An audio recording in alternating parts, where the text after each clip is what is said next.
Assalamualaikum warahmatullahi wabarakatuh. Selamat pagi anak-anak. Bagaimana kabar kalian hari ini? Semoga semua dalam keadaan sehat walafiat. Pada pagi hari ini kita akan belajar tema 9, subtema 3, pembelajaran 4. Ayo membaca.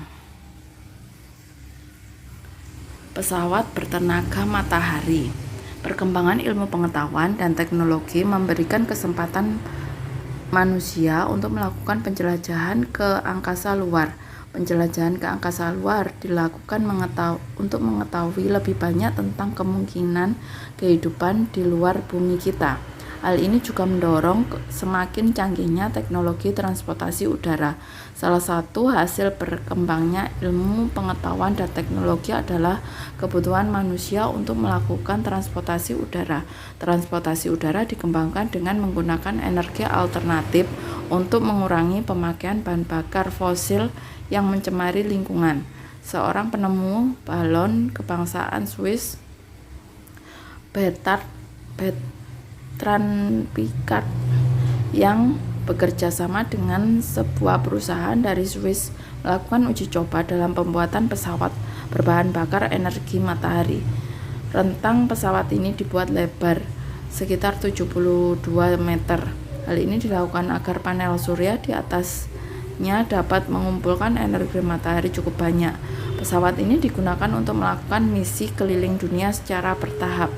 Pada bulan April 2016, pesawat ini tiba di California, Amerika Serikat, pada tahap ke-9 dari seluruh perjalanan yang direncanakan mulai bulan Maret 2015.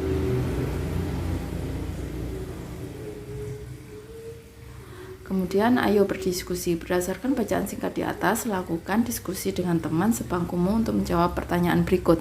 1. Mengapa manusia ingin menemukan pesawat terbang berbahan bakar energi surya? 2. Apakah keunggulan pesawat terbang berbahan energi surya dibandingkan dengan pesawat berbahan bakar fosil? 3. Apakah dampak dari penemuan tersebut terhadap lingkungan dan kehidupan masyarakat pada umumnya? Jawablah pertanyaan berikut pada buku bahasa Indonesia kalian. Hingga saat ini manusia masih berupaya keras untuk meningkatkan dan menemukan teknologi baru untuk meningkatkan kualitas hidupnya. Modernisasi menuntut segala sesuatu lebih cepat dan efisien, termasuk sistem transportasi baik air maupun udara.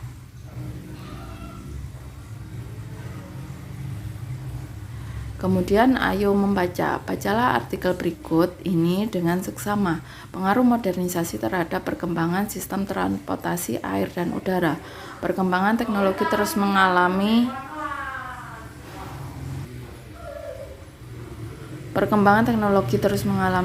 inovasi dan perkembangan dalam berbagai bidang kehidupan. Perkembangan teknologi ini dimaksud untuk mempermudah aktivitas manusia dalam kehidupan sehari-hari. Misalnya, pergi ke sekolah menggunakan bus tentunya lebih mudah dibandingkan ke sekolah dengan berjalan kaki. Manusia pada saat ini memang tidak bisa lepas dengan namanya teknologi di zaman modern dan era globalisasi. Ini kita dituntut untuk dapat menggunakan teknologi yang ada. Tujuannya adalah supaya kita dapat terus menjalani kehidupan dengan lebih mudah. Masyarakat pada masa lalu menggunakan alat transportasi air seperti perahu, dayung, rakit, dan perahu layar. Perahu dayung dan rakit digerakkan oleh kekuatan tenaga manusia, sedangkan perahu layar digerakkan oleh tenaga angin dan tenaga manusia. Seiring dengan ditemukannya mesin bermotor, masyarakat kini menggunakan perahu bermotor dan kapal sebagai alat transportasi air. Kapal-kapal modern dapat mengangkut barang bertonton serta menempuh jarak yang sangat jauh. Bahkan kini sebuah kapal besar yang digunakan sebagai landasan untuk pesawat tempur. Kapal ini adalah kapal militer yang disebut kapal induk. Masyarakat pada zaman dulu tidak memiliki transportasi udara. Mungkin zaman dulu transportasi udara paling canggih adalah balon udara. Perjalanan dengan menggunakan pesawat terbang lebih cepat dibandingkan dengan angkutan darat atau angkutan laut. Sekarang terdapat berbagai jenis alat angkutan udara. antara lain helikopter, pesawat tempur, pesawat penumpang. Bahkan kini manusia dapat menjelajah luar angkasa dengan menggunakan pesawat luar angkasa luar. Perlu ditekankan lagi bahwa perkembangan teknologi tidak hanya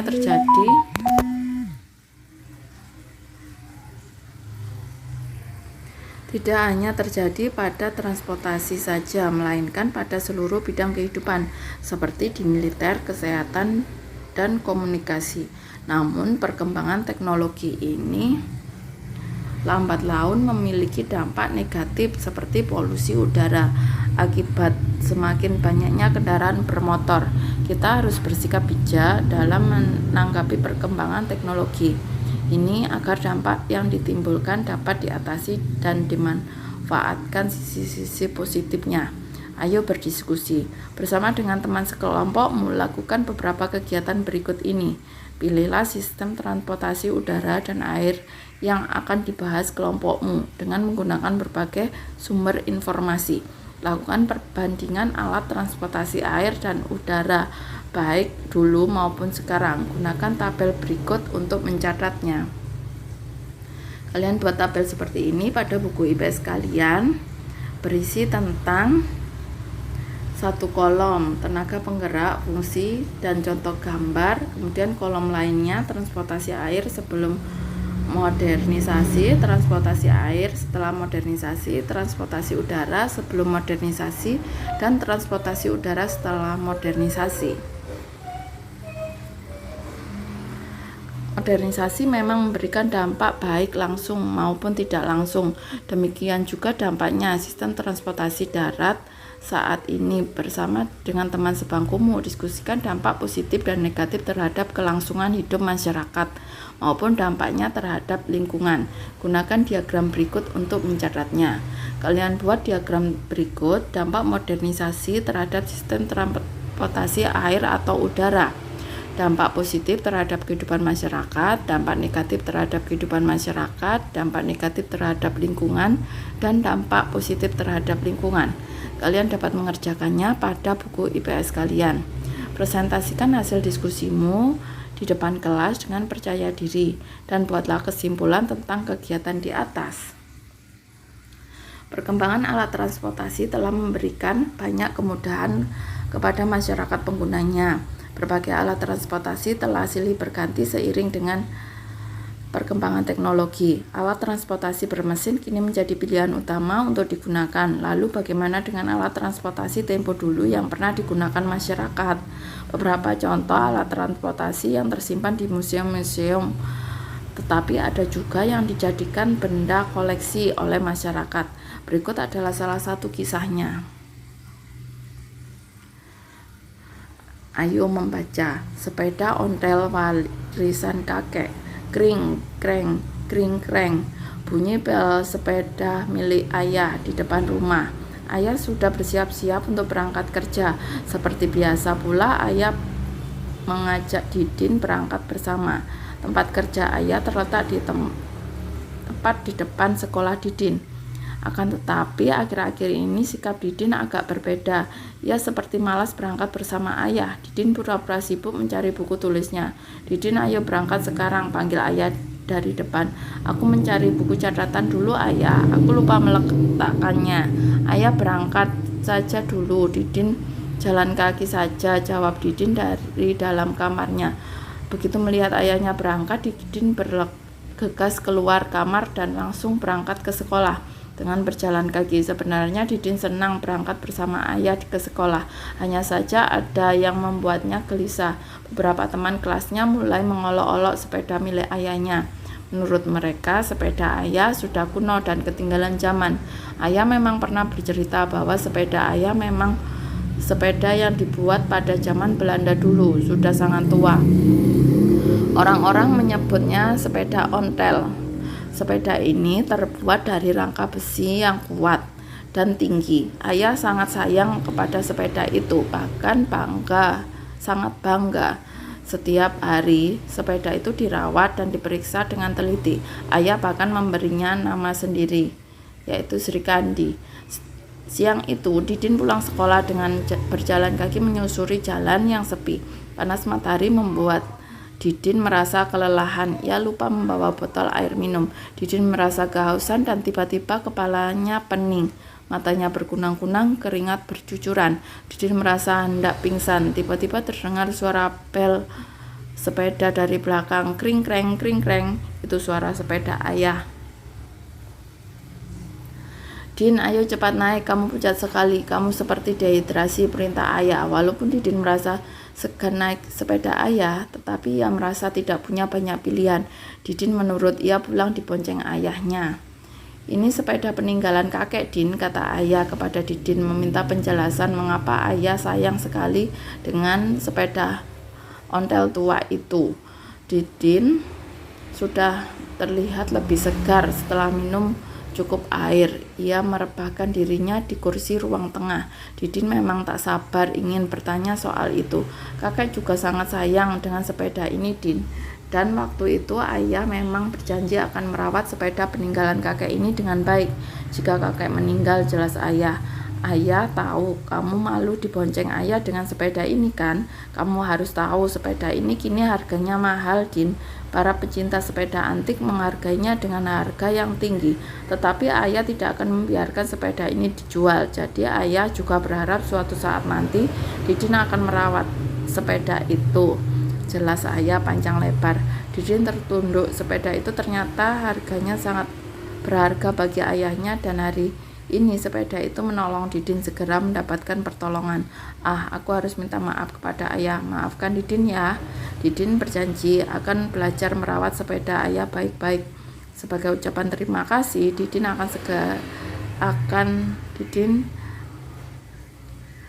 karena sepeda ini telah menolong Didin hari ini, kata Didin kepada ayahnya. Ayo menulis. Sebuah cerita dapat memiliki persamaan dan perbedaan dengan pengalaman pribadimu atau dari film yang pernah kamu tonton. Setelah membaca cerita di atas, lakukan kegiatan berikut. Gunakan diagram di bawah ini untuk melengkapi keterangan tentang cerita fiksi di atas. Tuliskan bagian yang paling kamu sukai dari cerita fiksi di atas dalam sebuah tulisan paragraf. Jelaskan alasannya kamu menyukainya. B. Jelaskan persamaan dan perbedaan cerita tersebut dengan peristiwa yang pernah kamu alami atau yang pernah kamu tonton dari sebuah film. Gunakan diagram Venn berikut sebagai bantuannya. Tulis pokok pikiran yang ada dalam cerita fiksi pada bagian cerita fiksi. Tuliskan pokok pikiran dari pengalamanmu atau film yang ditonton pada bagian yang lain. Tuliskan kesamaan antara keduanya di bagian tengah diagram Venn. Kalian buat diagram Venn seperti berikut pada buku bahasa Indonesia kalian. Judul, penulis, dan bagian yang paling disukai dalam cerita fiksi di atas. Kemudian kalian buat dua lingkaran tersebut. Untuk perbedaannya kalian tulis pada cerita fiksi itu apa dan pengalamanmu itu apa, dan persamaannya kalian dapat menuliskan pada tempat yang berhubungan antara kedua lingkaran tersebut. Berdasarkan diagram Venn di atas, jelaskan dan tuliskan dalam satu paragraf perbedaan dan persamaan antar cerita fiksi dan pengalaman pribadi atau film yang pernah ditonton di tempat yang tersedia di bawah ini. Kalian tuliskan dalam sebuah paragraf juga, dan perbedaannya juga. Kemudian gambarlah persamaan dan perbedaan tersebut dengan menggunakan tempat yang tersedia di bawah ini. Kalian dapat menggambarkannya pada tempat yang telah disediakan dan dapat kalian kerjakan pada buku bahasa Indonesia kalian. Presentasikan persamaan dan perbedaan itu dengan menggunakan gambar yang kamu buat dengan percaya diri. Kemudian di sini ada percakapan Udin dan Made. Made, pengalaman yang kamu ceritakan tadi benarkah sungguh terjadi? Mirip sekali dengan cerita fiksi itu ya. Iya, saat aku membaca cerita itu aku langsung teringat peristiwa yang kurang lebih sama dengan peristiwa yang terjadi beberapa tahun lalu. Hanya aku tidak malu dibonceng ayah dengan sepeda tuanya. Aku justru kagum dengan kecintaan terhadap peninggalan kakekku. Aku jadi ingat sesuatu. Coba bayangkan bagian-bagian sepeda dibongkar dan dipisahkan. Apakah sepeda itu dapat berfungsi dengan baik? Tidak kan? Aku rasa sama dengan makna persatuan dan kesatuan di dalam negara kita. Jika masyarakat tidak bersatu dan bercerai-berai, negara akan lumpuh dan tidak bisa terwujud bangsa dan negara berdaulat. Benar juga ya. Tak pernah terbayangkan sepeda bisa dihubungkan ke makna persatuan dan kesatuan bangsa. Hebat kamu. Ini kan karena kita sedang membahas sepeda. Ini ada artikel menarik tentang komunitas sepeda tua yang bersatu menggelar acara di Bandung. Bacalah, menarik untuk disimak. Kemudian ayo membaca. Sepeda ontel banjiri Kota Bandung. Pada hari Minggu 8 Mei 2016, para sepeda ontel berkumpul di Bandung. Mereka berkumpul di pelataran depan gedung persediaan PT Kereta Api di Jalan Sukabumi, Bandung. Para penggemar sepeda ontel ini datang dari seluruh Nusantara. Mereka berkumpul sambil menyanyikan lagu Halo Halo Bandung menyambut kedatangan Wakil Gubernur Jawa Barat Deddy Miswar. Sekitar 7.000 penggemar sepeda ontel di seluruh Indonesia ikut serta dalam event yang digelar 3 tahun sekali ini. Bahkan beberapa peserta datang dari Belanda, tak hanya bersepeda. Para peserta BLO ini pun lengkap dengan kostum yang serba unik dan menarik. Ada beberapa di antara mereka mengenakan kostum tentara perang pria dan gaun pengantin wanita. Zaman dahulu ada pula yang mengenakan pakaian tradisional daerahnya serta kostum bernuansa horor. Saya melihat para peserta mengenakan kostum yang luar biasa. Ini adalah salah satu semangat bagaimana kita menjaga tradisi. Tradisi ini sangat penting karena dengan tradisi kita bisa mengingat sejarah. Kita bisa mendefinisikan masa lalu kita dengan tradisi. Dengan begitu kita bisa tahu kenapa kita hari ini ada di sini dan ingin menjadi apa kita masa depan, serta ingin kemana kita di masa depan, ujar Wagub dalam sambutannya sebelum melepas pawai sepeda ontel ini. Sementara itu, istri Gubernur Jawa Barat Neti Prasetyani Heriawan pun ikut serta pada pawai sepeda ontel ini. Beliau berharap BLO dapat menjadi sarana membangun kebersamaan untuk melawan kondisi yang tidak berpihak pada masyarakat, apalagi dengan banyaknya peristiwa kekerasan yang terjadi pada kaum perempuan dan anak yang terjadi belakangan ini. Mari bersama-sama kita teriakkan stop kekerasan terhadap seluruh warga negara Indonesia, khususnya perempuan dan anak, kata Neti disambut dengan dukungan tepuk tangan semangat dari peserta juga masyarakat. Menurut Neti, setiap warga negara mempunyai hak dan kesempatan yang sama untuk menikmati manfaat pembangunan. Untuk itu, ia mengajak kepada para penggemar sepeda ontel ini agar bisa berkontribusi dalam membangun generasi bangsa berkualitas. Hari ini boleh jadi kita menggoes, hari ini boleh jadi kita menggunakan sepeda ontel di ruang-ruang kehidupan yang lain. Mari kita sama-sama berkontribusi membangun generasi berkualitas, membangun generasi yang beradab untuk meniadakan sama sekali kekerasan dalam bentuk apapun terhadap perempuan dan anak yang hari ini luar biasa terjadi di masyarakat, jelas Neti. Pada kesempatan ini, Wakil Gubernur Deddy Miswar pun terus menggelorakan semangat para ontelista. Tidak lupa beliau juga mengajak para ontelista untuk mendukung serta menyukseskan PON 19 dan Peparnas 15 2016 di Jawa Barat. Beliau mengajak seluruh ontelista dan masyarakat untuk mensukseskan acara tersebut melalui catur sukses, yakni sukses menyelenggarakan, sukses prestasi, sukses pemberdayaan ekonomi, sukses administrasi.